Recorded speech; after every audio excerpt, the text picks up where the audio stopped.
Olá, hoje nós vamos estudar os capítulos 17 a 19 do livro de 1 Crônicas, versículos 1 a 4.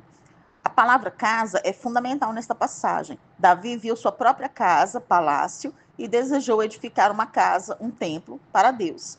Natã sabia que os motivos de Davi eram puros. Porém, o erro de Natã foi dar opinião sobre uma questão espiritual, sem perguntar a vontade do Senhor. O plano e o propósito de Davi eram ótimos, mas Deus tinha outros planos que davam a Davi muito maior honra do que a de edificar um templo.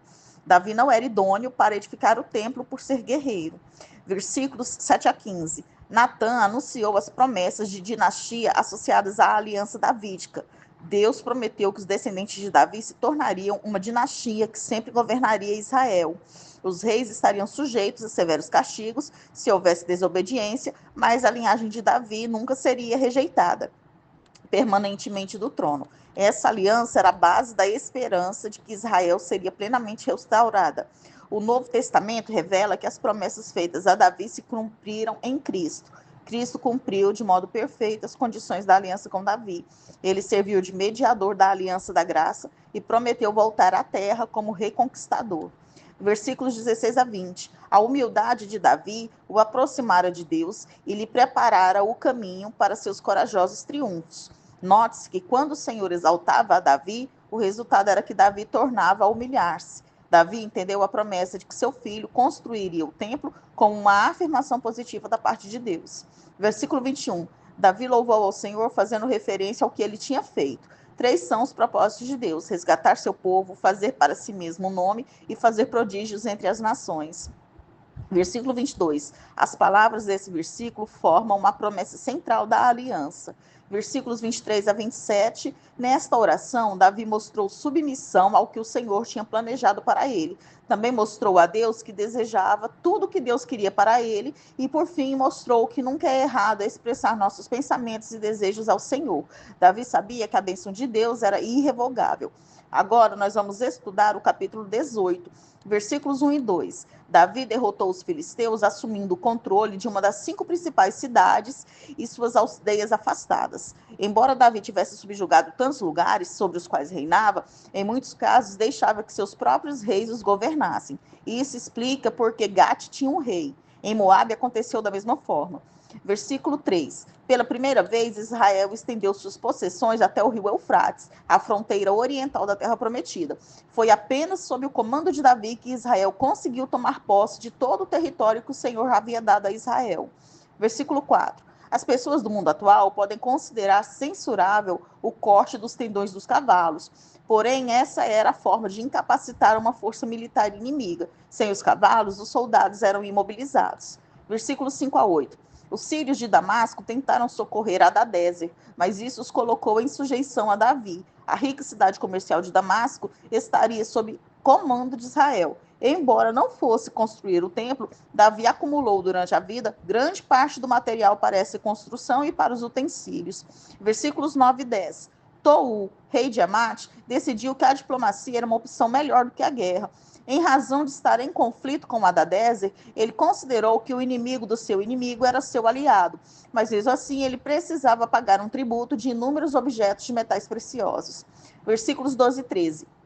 Abisai era irmão de Joabe e um general em seu exército. Abisai representou Davi em uma campanha contra os edomitas e 18.000 guerreiros inimigos foram mortos. Embora Abisai fosse o líder da batalha, Davi era o rei, portanto essa seção reitera o registro de vitórias de Davi. Versículo 14. Davi organizou internamente a nação e cuidou do seu povo, assegurando que o juízo e a justiça prevalecessem para todos. Versículos 15 a 17. Aqui se faz um resumo das pessoas que estavam próximas a Davi em seu governo.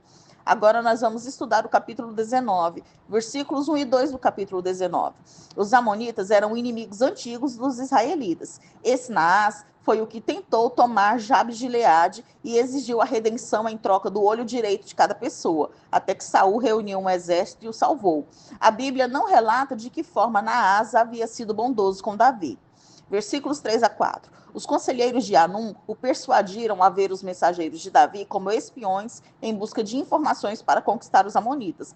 Anum ordenou que os representantes de Davi fossem humilhados e mandados de volta para casa. Os israelitas e seus vizinhos geralmente usavam barbas compridas, das quais cuidavam com muita atenção. A barba era sinal de vitalidade e beleza masculina.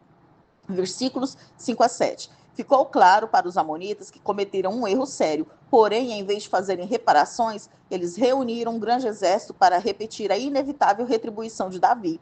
Anum mobilizou várias pessoas que lhe eram amistosas e comprou uma imensa força militar mercenária dos sírios, com completas carruagens. Assim, os amonitas pensavam que estavam preparados para o exército israelense.